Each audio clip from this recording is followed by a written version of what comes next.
In the midst of one of history's most fateful trials, a woman awoke trembling. Her heart pounded. Her spirit was unsettled. It was the night before Jesus stood before Pontius Pilate, and that woman was Pilate's wife.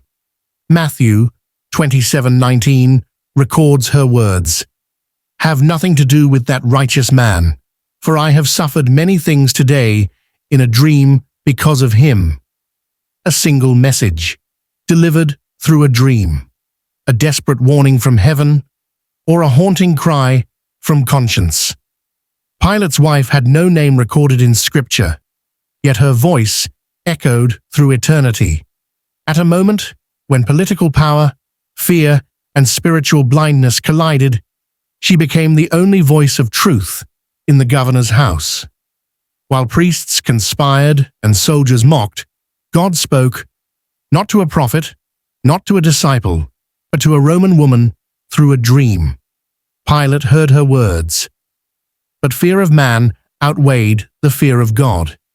He washed his hands before the crowd, but could never wash away the guilt of rejecting the truth standing before him. How often do we do the same?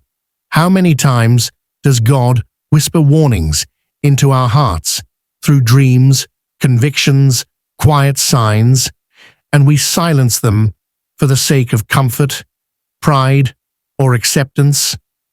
Pilate's wife saw a glimpse of divine justice that night. She saw the holiness of the one the world would soon crucify. And though her warning could not stop the cross, it revealed something eternal. Even in humanity's darkest hour, God was still speaking. Was it a divine warning? Yes, a warning that the innocent would suffer for the guilty, that truth cannot be silenced, and that even in dreams, God calls hearts to recognize His Son. Subscribe for more revealing Bible stories that transform lives.